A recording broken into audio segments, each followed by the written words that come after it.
Assalamualaikum warahmatullahi wabarakatuh. Alhamdulillah wa kafa, wassalatu wassalamu ala nabiyyihil mustafa, wala hawla wala quwata illa billahil aliyil azim, amma ba'd. Saudaraku yang dimuliakan oleh Allah subhanahu wa ta'ala, alhamdulillah, bersyukur kita kepada Allah, berselawat kepada Rasul tercinta Nabi besar Muhammad sallallahu alaihi wasallam dengan ucapan Allahumma salli ala sayyidina Muhammad wa ala ali sayyidina Muhammad. Saudaraku yang dimuliakan oleh Allah Subhanahu wa taala, alhamdulillah kita sudah berada di penghujung bulan suci Ramadan tahun 1441 Hijriah. Ini berarti kita akan menyambut kehadiran bulan Syawal yang ditandai dengan rangkaian ibadah takbir dan pelaksanaan salat Idul Fitri. Sejalan dengan itu, bahwa apa yang terjadi hari ini tentu perlu kita menyikapinya secara arif dan bijaksana. Pandemi COVID-19 yang hari ini masih mendera negeri kita tentu haruslah kita sikapi dengan bijak. Karena bagaimanapun bahwa ketika ajaran agama yang mulia mensyariatkan sesuatu menjadi hukum, maka di situ ada maslahahnya, ada nilai kebaikannya, di situ ada urgensinya bagi kita yang menjalankan ibadah itu. Demikian juga ketika kita menghadapi bulan suci Ramadan, tentu banyak hal yang kita hadapi, tradisi pelaksanaan ibadah yang selama ini kita lakukan secara kolektif, terutama ibadah-ibadah qiyamul lail, yaitu pelaksanaan salat tarawih dan ibadah lainnya yang biasanya kita laksanakan di masjid, tapi dengan kondisi yang hari ini melanda negara kita secara umum, negeri kita secara khusus, tentulah membuat kita mengalihkan fungsi masjid yang seyogyanya kita manfaatkan untuk kemudian beribadah secara kolektif, kemudian kita alihkan itu di rumah kita masing-masing, tentu dengan tidak mengurangi nilai ibadahnya. Saudaraku yang dimuliakan oleh Allah Subhanahu wa taala, maka menghadapi bulan Syawal yang tentu nanti akan dilaksanakan berbagai aktivitas, terutama bagi muslim, yaitu melaksanakan sholat Idul Fitri, maka perlu kita menyikapinya secara bijak. Majelis Ulama Indonesia telah mengeluarkan fatwa nomor 28 tahun 2020 tentang panduan kaifiat takbir dan sholat Idul Fitri saat pandemi COVID-19. Sebelum kita menjelaskan lebih lanjut bahwa fatwa MUI ini adalah salah satu bagian yang memang menjadi acuan bagi umat dalam melakukan kegiatan-kegiatan ibadah. Oleh sebab itu, Komisi Fatwa Majelis Ulama Indonesia telah melakukan serangkaian kajian-kajian terhadap praktek-praktek ibadah yang akan dilakukan terutama menghadapi bulan Syawal. Nah, oleh sebab itu mari kita mendengarkan penjelasan lebih lanjut seperti apa fatwa Majelis Ulama nomor 28 tahun 2020 terkait dengan panduan kaifiat takbir dan salat Idul Fitri saat pandemi COVID-19 ini. Pertama, dalam fatwa ini itu dijelaskan format yang memang sudah tertata sebagaimana lazim dan layaknya sebuah fatwa yang diterbitkan oleh Majelis Ulama Indonesia. Di situ ada konsideren, ya, ada pertimbangan-pertimbangan, kemudian di situ juga ada hal-hal lain yang berkaitan dengan fatwa itu. Maka ini yang perlu kita jelaskan. Maka untuk itu, sebelum kita menjelaskan fatwa MUI nomor 28 tahun 2020 terkait dengan panduan salat Idul Fitri dan takbir ini, pertama prinsip pedoman dan prosedur pemberian jawaban masalah keagamaan yang diterapkan oleh Majelis Ulama itu ada beberapa hal. Yang pertama disebut dengan prinsip sistematis atau disebut dengan istilah tafsili. Kemudian ada lagi namanya prinsip argumentatif yang berpijak pada dalil-dalil syar'i. Artinya dia tidak boleh keluar dalam fatwa itu kecuali memang berpijak pada dalil-dalil syar'i. Yang ketiga, prinsipnya adalah prinsip kontekstual, waqi'i atau realitas. Jadi fakta yang terjadi seperti apa, maka prinsipnya seperti itu, kontekstual. Kemudian prinsip aplikatif atau tatbiki itu bisa diterapkan sehingga fatwa itu tidak sebuah fatwa saja, tapi memang dia situ ada faktanya, realitasnya seperti apa, dan itu bisa dilaksanakan atau bisa dilakukan oleh umat. Maka fatwa MUI yang barusan diterbitkan nomor 28 ini kalau secara metode penetapan fatwa ini sudah sesuai, ya. Kalau kita lihat urutan-urutannya ini sudah sesuai dengan apa yang ditetapkan dalam prosedur dalam penetapan fatwa yang dilakukan oleh Majelis Ulama Indonesia. Nah, kalau kita lihat lebih lanjut bahwa format fatwa ini di sini sudah tertuangkan di dalamnya. Pertama, formatnya itu ada nomor dan tema fatwa. Itu memang format yang telah ditetapkan oleh Majelis Ulama. Pertama itu ada nomor dan tema fatwa. Kemudian ada lagi namanya kalimat basmalah yang diawali dengan Bismillahirrahmanirrahim. Ini berarti bahwa fatwa ini bukan sebuah fatwa yang biasa, karena ini berangkat dengan menyebut nama Allah. Artinya ada tanggung jawab atau akuntabilitas yang dilakukan oleh Majelis Ulama, terutama dari Komisi Fatwa. Kemudian nanti setelah kalimat basmalah itu ada lagi namanya konsideren. Nah, konsideren ini memang terdiri dari pertama ada menimbang, ya, kemudian mengingat, kemudian memperhatikan.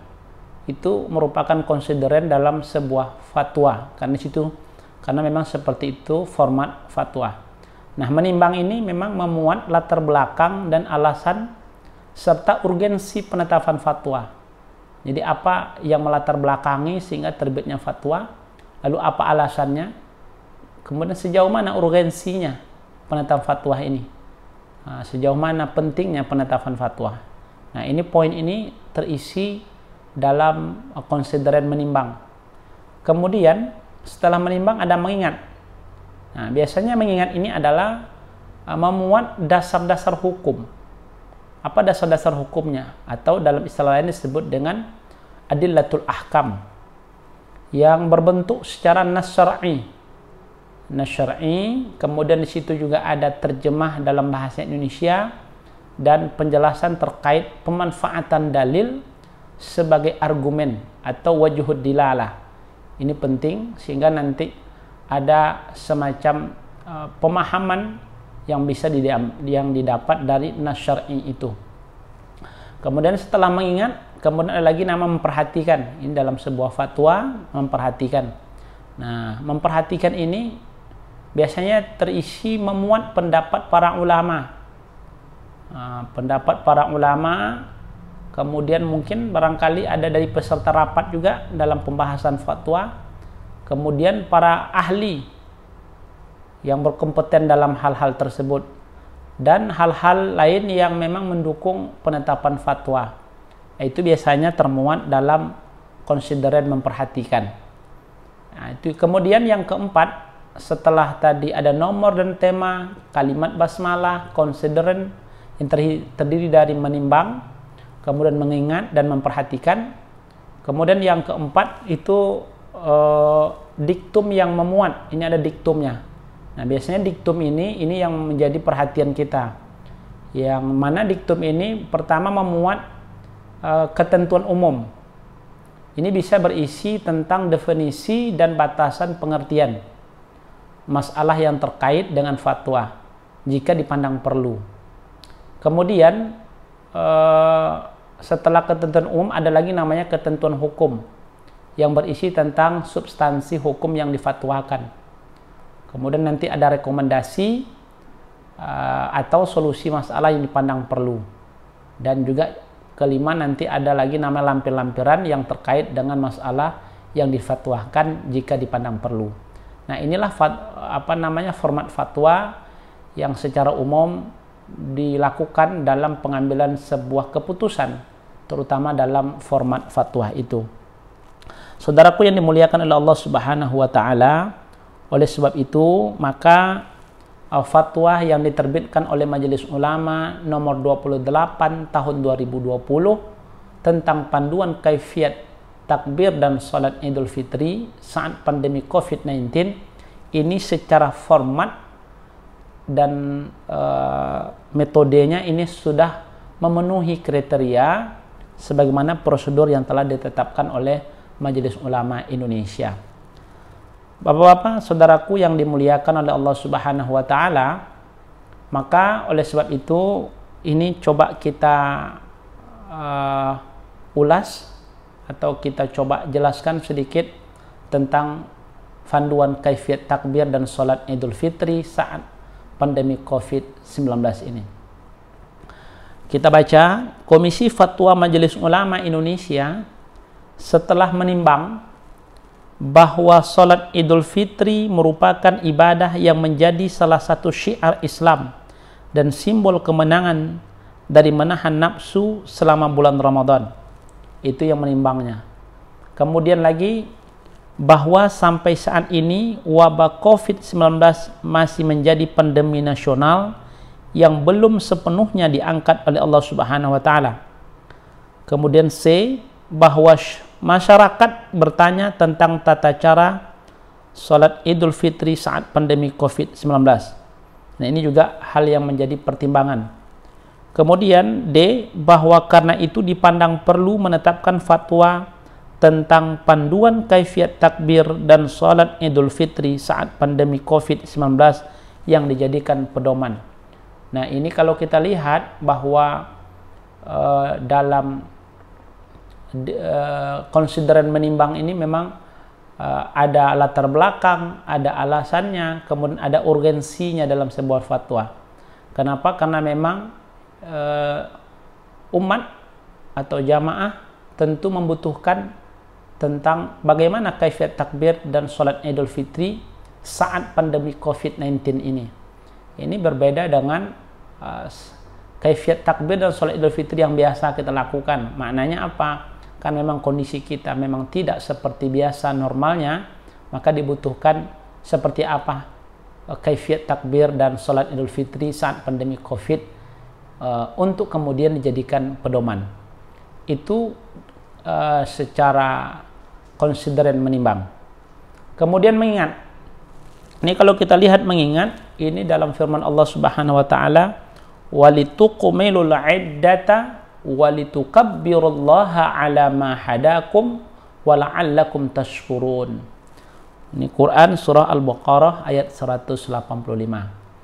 Yang artinya, dan hendaklah kamu menyempurnakan bilangannya dan hendaklah kamu mengagungkan Allah atas petunjuknya yang diberikan kepadamu supaya kamu bersyukur. Ini Quran surat Al-Baqarah ayat 185. Kemudian lagi di dalam Al-Quran juga menjadi poin konsider mengingat, qad aflaha man tazakka wa zakara asma rabbih fa shalla. Ini surah Al-A'la. Kemudian lagi ada surah Al-Baqarah ayat 156, walanabluwannakum bisyai'im minal khawfi wal ju' wa naqsim minal amwali wal anfusi was samarat wa basyiris sabirin allazina idza asabathum musibah qalu inna lillahi wa inna ilaihi raji'un. Ini surah Al-Baqarah ayat 155 dan 156. Kemudian juga didukung oleh surah Al-Hadid ayat 22 dan 23. Kemudian juga ada surah Al-Baqarah wala tulqu bi aidikum ila tahluka, Al-Baqarah 195. Ini juga mendukung dari mengingat. Kemudian lagi surah Al-Baqarah ayat 185, kemudian surah At-Taghabun ayat 16. Surah At-Taghabun ayat 16. Ini dalil secara nas ya, dalil syar'i yang sumbernya dalam Al-Qur'an. Kemudian hadis Nabi juga ada disebutkan di sini, hadis Nabi sallallahu alaihi wasallam dari an Ummi Atiyah qalat kunna nu'maru an nakhruja yaumal 'id hatta nukhrijal bikra min khidriha hatta nukhrijal hayyat fayakunna khalfan nas fayukabbirna bitakbirihim wa yad'una bidu'aihim yarjuna barakata zalikal yaum wa tuhratahu, rawahul Bukhari. Nah, ini juga menjadi menjadi konsideran mengingat. Ada hadis Nabi disebutkan semua, ini ada beberapa hadis. Kemudian juga ada asar sahabat. Ini asar sahabat juga menjadi mengingat juga di sini. Kemudian memperhatikan. Jadi setelah ada hadis tadi menjadi mengingat, itu tadi ada Al-Quran, ada sunnah, ada asar, kemudian ada lagi nama kaidah fiqhiyah. Ini juga menjadi salah satu bagian memang dalam pengambilan fatwa biasanya akan menggunakan kaidah-kaidah fikih. Nah, seperti di dalam ini disebutkan la darar wa la dirar, tidak boleh membahayakan diri dan membahayakan orang lain. Darul mafasid muqaddam ala jalbil masalih, juga seperti itu, menolak mafsadat didahulukan daripada mencari kemaslahatan. Al-masyaqqatu tajlibut taisir, kesulitan menyebabkan adanya kemudahan. Kemudian ada lagi tasarruful imam ala ra'iyyati manutun bil maslahah, kebijakan seorang pemimpin atau pemegang otoritas terhadap rakyatnya harus mengikuti kemaslahatan. Ma la yadruku kulluh la yatrukuhu kulluh, apa yang tak dapat diperoleh seluruhnya tak boleh pula ditinggalkan seluruhnya. Ini kaidah-kaidah fikih yang memuat di dalam menimbang. Kemudian memperhatikan. Ini tadi memperhatikan pendapat-pendapat para ulama-ulama dahulu, seperti pendapat Imam Syafi'i dalam kitab juga juz 1 halaman 86, tentu dengan terkait dengan pelaksanaan salat Id dan takbir.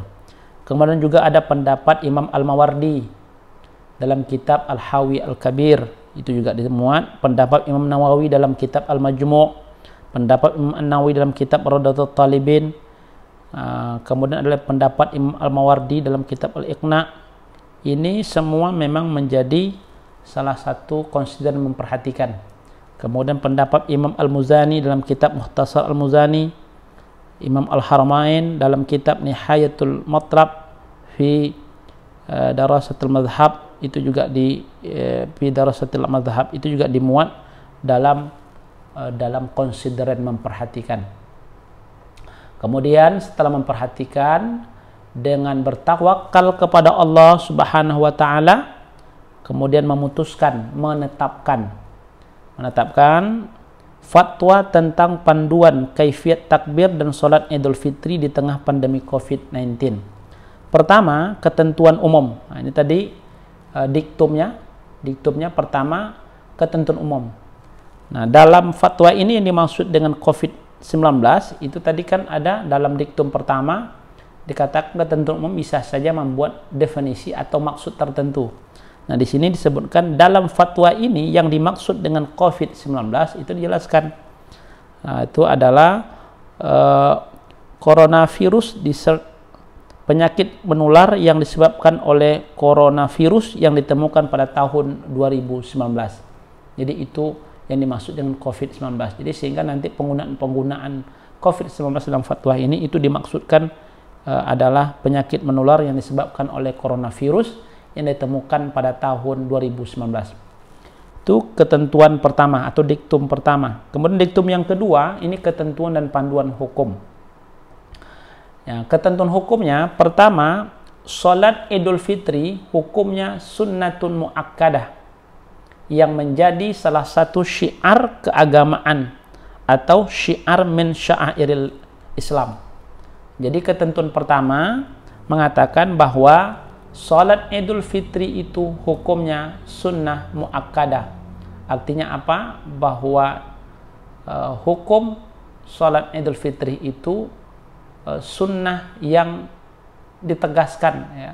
Sunnah yang dikuatkan, yang menjadi salah satu syiar keagamaan, syiar min sya'airil Islam. Nah, yang kedua, salat Idul Fitri disunahkan bagi setiap muslim, baik laki-laki maupun perempuan, merdeka maupun hamba sahaya, dewasa ataupun anak-anak, sedang di kediaman maupun sedang bepergian atau musafir, secara berjamaah maupun secara sendiri atau munfarid. Jadi ini ditegaskan juga bahwa salat Idul Fitri itu disunahkan bagi setiap muslim, laki-laki kah dia, perempuan kah dia, merdeka, hamba sahaya, dewasa maupun anak-anak. Nah, secara umum tentu salat Idul Fitri dianjurkan bagi setiap muslim. Nah, siapapun muslimnya, kira-kira seperti itu. Maukah dia statusnya merdeka atau hamba sahaya, anak-anak, dewasa, ataupun dia berada di kediamannya atau sedang bepergian, atau dia bisa melaksanakan secara berjamaah, ataupun dia mesti melaksanakan secara sendiri, atau lebih dikenal dengan istilah munfarid. Itu yang ketentuan diktum yang kedua. Kemudian yang ketiga, salat Idul Fitri berjamaah boleh dilaksanakan di rumah. Nah, ini yang pertanyaan yang selalu ditanyakan oleh jamaah, bagaimana kalau kita melaksanakan salat Idul Fitri itu di rumah. Nah, di dalam fatwa ini dijelaskan bahwa salat Idul Fitri berjamaah boleh dilaksanakan di rumah. Artinya dalam suasana COVID-19 yang hari ini melanda negeri kita, maka dimungkinkan kita untuk melaksanakan salat Idul Fitri berjamaah di rumahnya masing-masing. Kemudian yang kelima, pada malam Idul Fitri umat Islam disunahkan untuk menghidupkan malam Idul Fitri dengan takbir, tahmid, tasbih, serta aktivitas ibadah. Nah, jadi pada malam Idul Fitri itu umat Islam itu disunahkan untuk menghidupkan malam Idul Fitri dengan takbir, tahmid, tasbih, dan serta aktivitas ibadah lainnya. Nah, ini pedoman atau acuan bagi umat untuk kemudian mereka bisa melaksanakan ibadah lainnya seperti takbir, ya kan, tahmid, kemudian tasbih, serta aktivitas ibadah lainnya. Kemudian bagaimana ketentuan pelaksanaan salat Idul Fitri di kawasan COVID-19? Pertama, di dalam diktum ini, salat Idul Fitri boleh dilaksanakan dengan cara berjamaah di tanah lapang, masjid, musholla, atau tempat lain bagi umat Islam yang A. berada di kawasan yang sudah terkendali pada saat 1 Syawal 1441 Hijriah yang salah satunya ditandai dengan angka penularan menunjukkan kecenderungan menurun dan kebijakan pelonggaran aktivitas sosial yang memungkinkan terjadinya kerumunan berdasarkan ahli yang kredibel dan amanah. Nah, ini ketentuan tentang sholat Idul Fitri itu boleh dilaksanakan dengan cara berjamaah di tanah lapang atau di masjid atau musola atau tempat lainnya bagi umat Islam. Nah, di sini disebutkan boleh melaksanakan berjamaah di tanah lapang di masjid itu dimungkinkan bila mana berada di kawasan yang sudah terkendali pada saat 1 Syawal 1441 Hijriah, yang salah satunya ditandai dengan angka penularan menunjukkan kecenderungan menurun dan kebijakan pelonggaran aktivitas sosial yang memungkinkan terjadinya kerumunan berdasarkan ahli yang kompeten atau yang kredibel dan amanah. Artinya ini harus menjadi perhatian kita bahwa dibolehkannya sholat Idul Fitri di berjamaah di masjid atau di lapangan itu, ini harus melihat kondisinya di sebuah kawasan. Apakah kawasan itu sudah terkendali atau belum? Salah satu indikasinya bahwa itu sudah terkendali ditandai dengan angka penularan menunjukkan kecenderungan menurun dan kebijakan pelonggaran aktivitas sosial yang memungkinkan terjadinya kerumunan berdasarkan ahli yang kredibel dan amanah. Jadi oleh sebab itu bahwa fatwa ini dibolehkannya sholat Idul Fitri di tanah lapangkah itu atau di masjidkah atau tempat lainnya harus melihat situasi dan kondisi sebuah kawasan. Sudah terkendalikah dia atau sudah di bawah sebuah kendali, atau memang juga ada kebijakan pelonggaran itu atau kebijakan pelonggaran aktivitas sosial. Kalau memang masih sudah ada kebijakan pelonggaran dan sudah terkendali, maka dimungkinkan kita untuk melaksanakan sholat Idul Fitri di lapangan atau di tempat-tempat umum. Kemudian itu satu. Yang kedua, boleh sholat Idul Fitri itu di tempat tanah lapang tadi atau masjid atau musholah itu jika dia sudah terkendali. Nah, kemudian sholat Idul Fitri boleh dilaksanakan dengan cara berjamaah di tanah lapang atau di masjid atau mushola, maka berada di kawasan terkendali atau kawasan yang bebas COVID-19 yang diyakini tidak terdapat penularan. Jadi artinya kalau kondisinya memang sudah terkendali, kemudian kawasan itu bebas dari COVID-19, kemudian diyakin tidak terdapat penularan, seperti misalnya di kawasan pedesaan atau perumahan terbatas yang homogen, tidak ada COVID-19 yang melanda di tempat itu, atau tidak adanya keluar masuk orang, maka itu dibolehkan. Sekali lagi, ini dalam situasi yang memang terkendali dan kawasan yang bebas dari virus COVID-19.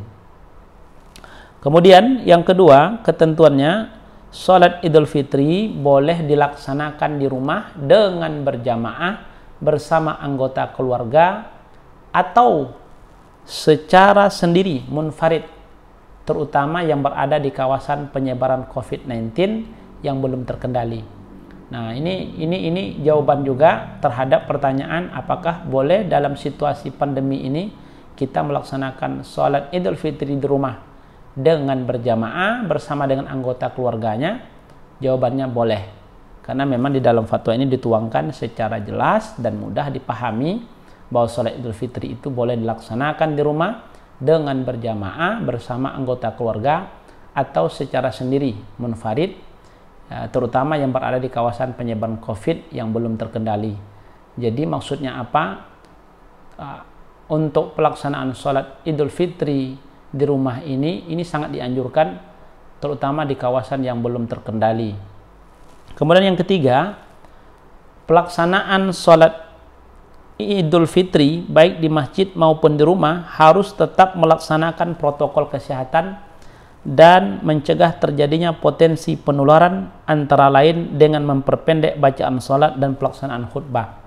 Artinya apa? Bahwa kalaupun itu dilaksanakan salat Idul Fitri baik itu di masjid ataupun di rumah, harus tetap melaksanakan protokol kesehatan dan mencegah terjadinya potensi penularan. Ini perlu dilakukan dan perlu diingatkan. Bagaimana apa upaya yang bisa kita lakukan? Pertama mungkin dengan memperpendek bacaan sholat. Ya mungkin selama ini kita dalam pelaksanaan sholat Idul Fitri kita beraktivitas seperti normal, ayat-ayatnya panjang-panjang barangkali ya imamnya. Namun karena memang kondisi kita sekarang dalam situasi pandemi COVID ini, maka perlu juga kita memperhatikan dan mencegah terjadinya potensi penularan itu. Artinya apa? Dengan tidak memakan waktu atau durasi pelaksanaan yang terlalu lama. Nah, upaya yang bisa kita lakukan apa? Memperpendek bacaan sholatnya, kemudian melaksanakan khutbahnya tidak terlalu panjang atau durasi waktunya dibatasi. Itu panduan kaifiat ketentuan-ketentuan pelaksanaan Idul Fitri di kawasan COVID-19. Kemudian yang ketiga, panduan kaifiat salat Idul Fitri berjamaah. Ini dalam fatwa disebutkan, kaifiat salat Idul Fitri secara berjamaah adalah sebagai berikut. Pertama, sebelum salat disunahkan untuk memperbanyak bacaan takbir, tahmid dan tasbih. Ini sama seperti yang kita lakukan biasanya dalam pelaksanaan Idul Fitri. Jadi disunahkan memperbanyak bacaan takbir, tahmid dan tasbih. Kemudian yang kedua, salat dimulai dengan menyeru as-salatu jami'ah. Ini dia, tanpa ada azan dan iqamah. Jadi salat itu dimulai dengan menyeru as-salatu jami'ah tanpa azan dan iqamah. Jadi tidak ada azan, tidak ada iqamah. Nah, ketika ingin memulai salat Idul Fitri itu, maka salah seorang dari makmum mengajak kita as-salatu jami'ah. Kemudian yang ketiga, setelah diajak atau menyeru dengan ajakan as-salatu jami'ah, yang ketiga memulai dengan niat. Memulai dengan niat salat Idul Fitri, yang jika dilafalkan berbunyi usolli sunnatan li'idul fitri raka'ataini ma'muman kalau jadi makmum, atau imaman kalau jadi imam, lillahi ta'ala. Aku berniat salat sunat Idul Fitri 2 rakaat menjadi makmum atau imam karena Allah Ta'ala. Kemudian setelah itu yang keempat, membaca takbiratul ihram, Allahu Akbar, sambil mengangkat kedua tangan. Setelah itu membaca doa iftitah. Kemudian setelah itu membaca takbir sebanyak 7 kali di luar takbiratul ihram. Dan di antara tiap takbir itu dianjurkan untuk membaca subhanallah walhamdulillah wala ilaha illallah wallahu akbar. Jadi membaca takbir sebanyak 7 kali di luar takbiratul ihram, atau disebut dengan istilah takbiratul zawad, ya, tambahan. Sambil kita membaca di antara takbir itu subhanallah walhamdulillah wala ilaha illallah wallahu akbar. Kemudian setelah itu membaca surah Al-Fatihah. Diteruskan dengan membaca surah yang pendek dari Al-Quran, karena memang kondisi kita sekarang dalam kondisi pandemi COVID. Kemudian setelah itu ruku, sujud, duduk di antara 2 sujud dan seterusnya hingga berdiri seperti sholat biasanya. Kemudian pada rakaat yang kedua, sebelum membaca Al-Fatihah, disunahkan takbir sebanyak 5 kali sambil mengangkat tangan di luar takbir saat berdiri, dan di antara tiap takbir disunahkan membaca subhanallah walhamdulillah wala ilaha illallah wallahu akbar. Jadi setelah kita takbir takbir intiqal, ya, atau takbir qiyam, dan di antara tiap takbir tadi 5 takbir itu kita membaca atau disunahkan membaca subhanallah walhamdulillah, wala ilaha illallah, wallahu akbar.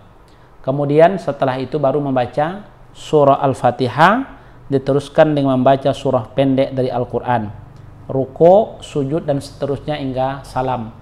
Nah, setelah salam disunahkan mendengarkan khutbah Idul Fitri. Nah, ini panduan atau cara sholat Idul Fitri berjamaah. Kemudian kalau yang keempat, panduan kaifiat khutbah Idul Fitri. Nah, khutbah Id ini hukumnya sunnah yang merupakan kesempurnaan sholat Idul Fitri. Kemudian khutbah Id itu dilaksanakan dengan dua khutbah. Dilaksanakan dengan berdiri dan di antara keduanya dipisahkan dengan duduk sejenak. Kemudian khutbah pertama dilakukan dengan cara membaca takbir sebanyak 9 kali, memuji Allah dengan sekurang-kurangnya membaca Alhamdulillah, kemudian membaca selawat kepada Nabi dengan ucapan Allahumma sholli ala Sayyidina Muhammad, berwasiat tentang takwa, membaca ayat Al-Quran. Kemudian pada khutbah yang kedua dilakukan dengan membaca takbir sebanyak 7 kali, memuji Allah dengan sekurang-kurangnya membaca Alhamdulillah, kemudian membaca salawat Nabi, antara lain dengan membacakan Allahumma sholli ala Sayyidina Muhammad, kemudian berwasiat tentang takwa, kemudian mendoakan kaum muslimin. Nah, ini panduan kaifiat khutbah Idul Fitri yang tentu berdasarkan fatwa yang telah diterbitkan oleh Majelis Ulama. Kemudian bagaimana ketentuan sholat Idul Fitri di rumah? Ini kalau berjamaah tadi. Kalau di rumah, sholat Idul Fitri yang dilaksanakan di rumah dapat dilakukan secara berjamaah dan dapat juga dilakukan secara sendiri atau munfarid. Jadi kalau di rumah itu bisa dilaksanakan sendiri, bisa juga dilaksanakan secara berjamaah. Nah, jika sholat Idul Fitri dilaksanakan secara berjamaah, maka ketentuannya jumlah jamaah yang sholat itu minimal 4 orang. 1 orang imam dan 3 orang makmum. Kemudian kaifiat sholatnya mengikuti kaifiat sholat Idul Fitri berjamaah.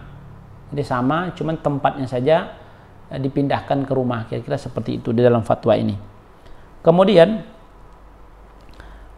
usai sholat Id, khatib melaksanakan khutbah dengan mengikuti ketentuan panduan kaifiat khutbah Idul Fitri tadi yang telah kita sampaikan. Nah, jika jumlah jamaah kurang dari 4 orang, atau jika dalam pelaksanaan sholat jamaah di rumah tidak ada yang berkemampuan untuk khutbah, maka sholat Idul Fitrinya boleh dilakukan berjamaah tanpa khutbah. Kemudian yang berikutnya, jika sholat Idul Fitri dilaksanakan secara sendiri atau munfarid, maka ketentuannya berniat sholat Idul Fitri secara sendiri, yang jika dilafalkan itu berbunyi usolli sunnatan li'idil fitri raka'ataini lillahi ta'ala. Kemudian dilaksanakan dengan bacaan pelan atau sir. Kemudian tata cara pelaksanaannya itu mengacu kepada panduan kaifiat sholat Idul Fitri berjamaah dalam fatwa yang telah disebutkan tadi. Kemudian tidak ada khutbah, ya, karena memang sendiri. Saudaraku yang dimuliakan oleh Allah Subhanahu wa taala. Kemudian panduan takbir Idul Fitri. Setiap muslim dalam kondisi apapun disunahkan untuk menghidupkan malam Idul Fitri dengan takbir, tahmid, tahlil, menyeru keagungan Allah Subhanahu wa taala. Kemudian waktu pelaksanaan takbir mulai dari tenggelam matahari di akhir Ramadan hingga jelang dilaksanakannya sholat Idul Fitri. Jadi memang durasi waktunya cukup panjang, tenggelam matahari di akhir Ramadan hingga jelang dilaksanakannya sholat Idul Fitri tanggal 1 Syawal. Ini rentan waktu yang bisa dilakukan dalam pelaksanaan takbir. Kemudian dalam fatwa ini disebutkan juga disunnahkan membaca takbir di rumah, di masjid, di pasar, di kendaraan, di jalan, di rumah sakit, di kantor, dan tempat-tempat umum lainnya sebagai syiar keagamaan. Jadi boleh tidak terbatas di masjid saja, tapi boleh juga di rumah, di jalan, di rumah sakit, di kantor, dan tempat-tempat umum lainnya. Kemudian pelaksanaan takbir bisa dilaksanakan sendiri atau bersama-sama dengan cara jahar, suaranya nggak dikeraskan, atau sir, pelan-pelan. Jadi pelaksanaan takbir itu bisa dilaksanakan sendiri atau bersama-sama.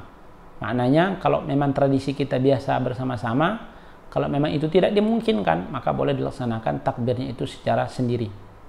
Kemudian nomor 5, dalam situasi pandemi yang belum terkendali, takbir bisa dilaksanakan di rumah, di masjid oleh pengurus takmir, di jalan oleh petugas atau jamaah secara terbatas, dan juga melalui media televisi, radio, media sosial, dan media digital lainnya. Nah, ini isi atau diktum dalam fatwa MUI ini. Kemudian yang keenam, umat Islam, pemerintah, dan masyarakat perlu menggemahkan takbir, tahmid, dan tahlil saat malam Idul Fitri sebagai tanda syukur sekaligus doa agar wabah COVID ini segera diangkat oleh Allah Subhanahu wa taala. Jadi walaupun kondisi kita sekarang dalam suasana pandemi COVID-19, namun kita juga dianjurkan untuk perlu menggemakan takbir ini, tahmid dan tahlil saat malam Idul Fitri, tentu dengan cara yang tentu disesuaikan dengan kondisi yang sekarang sedang melanda negeri kita.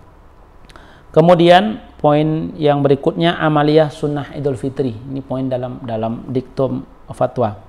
Pada hari raya Idul Fitri itu disunahkan beberapa hal amaliyah. Yang pertama, mandi dan memotong kuku. Ini untuk kebersihan. Kemudian memakai pakaian terbaik dan wangi-wangian. Kemudian makan sebelum melaksanakan sholat Idul Fitri. Ini kalau sholat Idul Fitri dianjurkan kita makan dulu. Kemudian mengumandangkan takbir hingga menjelang sholat. Ini sunnah. Kemudian melewati jalan yang berbeda antara pergi dan pulang. Nah, jalan pergi di mana, pulangnya juga kalau bisa usahakan tidak melalui jalan yang tempat pergi tadi. Kemudian saling mengucapkan salaman atau tahniyah Id, antara lain dengan mengucapkan taqabbalallahu minna wa minkum. Ini amalan-amalan sunnah atau amaliyah sunnah Idul Fitri. Kemudian ketiga, ketentuan penutup. Dalam fatwa ini disebutkan, fatwa ini mulai berlaku pada tanggal ditetapkan dengan ketentuan jika di kemudian hari membutuhkan penyempurnaan, akan disempurnakan sebagaimana mestinya. Yang kedua, agar setiap muslim dan pihak-pihak yang memerlukan dapat mengetahuinya, semua pihak dihimbau untuk menyebarluaskan fatwa ini. Ditetapkan di Jakarta pada tanggal 20 Ramadan 1441 Hijriah, bertepatan dengan tanggal 13 Mei 2020. Majelis Ulama Indonesia, Komisi Fatwa Ketua Profesor Dr. Haji Hasanuddin AF, Sekretaris Dr. Haji Muhammad Asrorun Ni'am Saleh MA, mengetahui dan pimpinan Majelis Ulama, Wakil Ketua Umum Kiai Haji Muhyiddin Junaidi MA, Sekretaris Umum Dr. Haji Anwar Abbas MMAG. Nah, inilah fatwa MUI yang berkaitan dengan panduan takbir dan sholat Idul Fitri tahun 1441 Hijriah di saat pandemi COVID-19 ini. Mudah-mudahan penjelasan fatwa ini dapat memberikan semacam pengetahuan bagi kita, sehingga apapun kondisi dan situasi yang melanda negeri kita, kita tetap bisa beraktivitas, terutama dalam rangka untuk bertaqarrub, mendekatkan diri kepada Allah Subhanahu wa taala. Mudah-mudahan bermanfaat. Wallahu a'lam. Aqulu qawli hadza astaghfirullahu li wa lakum. Wassalamu alaikum warahmatullahi wabarakatuh.